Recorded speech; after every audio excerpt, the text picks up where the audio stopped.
Now, you said when we talked to you a long time ago, Drake, that you were looking forward to a Canadian winter experience. I'll tell you, this is actually pretty nice. We got some snow in for you. Fresh snow. Yeah. I'm loving it. And it's not too cold. No. A little bit of a breeze, though. So. First time you've been here, right? First time.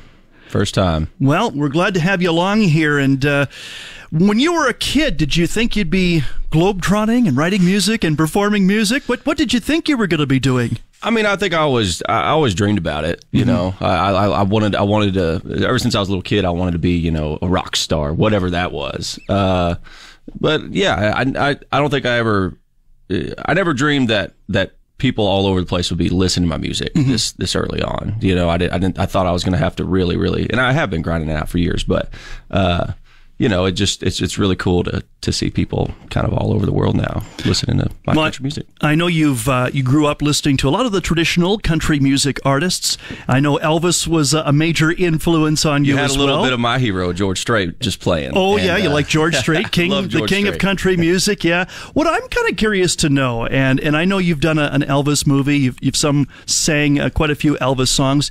Do you think, and we were just talking about this a little while ago, do you think the Elvis impersonation business will eventually die out, or do you think it's here to stay forever? No, I don't think it's such a phenomenon. I mean, there's no other artist out there that has that kind of I mean, you don't have all these. You have Michael Jackson impersonators, you have some of these great art, but not on the scale of Elvis. So it's such a phenomenon, and there's a new generation out there. There's kids that are doing just what I did, who discovered Elvis at an early age and loved it and wanted to be Elvis. And there's constantly a new generation doing that. I see kids every day that are putting on the jumpsuit and wanting to be Elvis, and it's cool to see because that's really what brought me into music. Well, you think about like the generation that grew up with Elvis; they're getting a lot older now, but it's nice that they're passing that interest down. Yeah, and Elvis was such a great artist.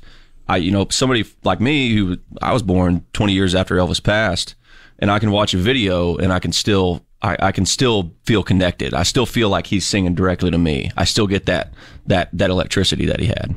And I think his granddaughter is proof that she's doing a great job of keeping that alive with the television special. I don't know if you saw that. Yeah, Riley did. Yeah. And it's pretty amazing when you've got Post Malone and Lainey Wilson, and they're all coming together and doing the King's Music Session justice. Well, let's talk about you a little bit for anybody that's joining us today that maybe is going, this show, and they're going to miss it. So if they don't get their ticket for tonight at Casino Regina for Drake Milligan, and then they hear all about it in the upcoming week, give a little bit of background to, other than you loving George Strait, you're an Elvis fan, but how you got on the scene or were discovered, because Cody and I have found out a little bit more about these TV shows, how people are actually found in different social platforms and then brought to the forefront. So tell us about that journey. Well, my journey's all over the place. First of all, I was cast in a series called Sun Records where I played Elvis. It was on CMT, and that was back in 2017 it aired. And then shortly after that, I moved to Nashville and started writing songs and kind of got all these songs together and was trying to make it happen. And the opportunity for America's Got Talent came along, and I took it.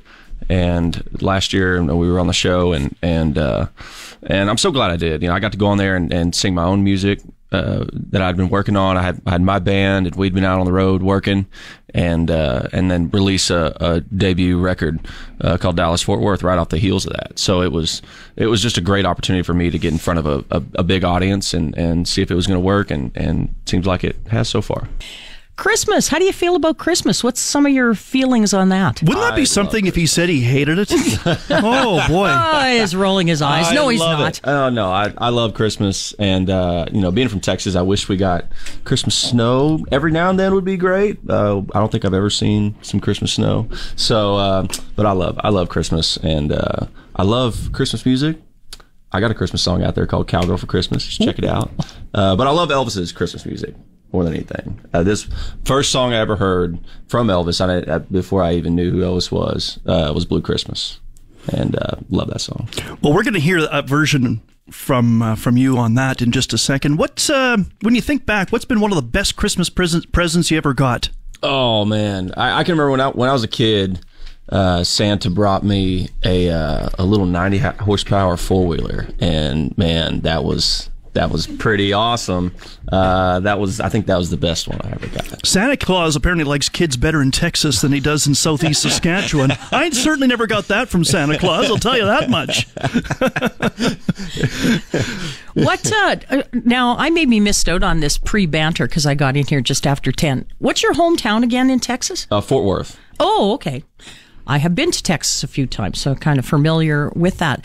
And any one tradition out there that you would like to see everybody in Canada adopt as a Texan? Ooh. Is there something that you think, you know what, you guys should try this in Canada?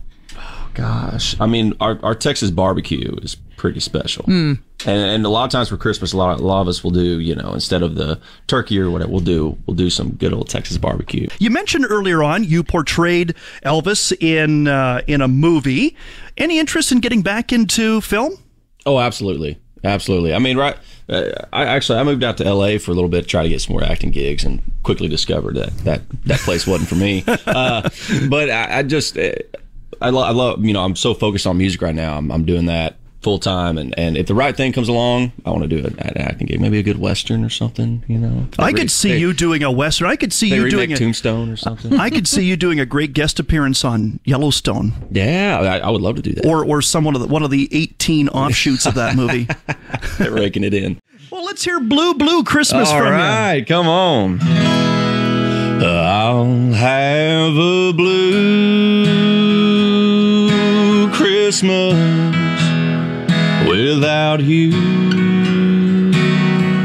I'll be so blue just thinking about you. Decorations of red on a green Christmas tree won't be the same, dear, if you're not here with me. With those blue snowflakes start falling, that's when those blue memories start calling. You'll be doing all right with your Christmas of white, but I'll have a blue Christmas.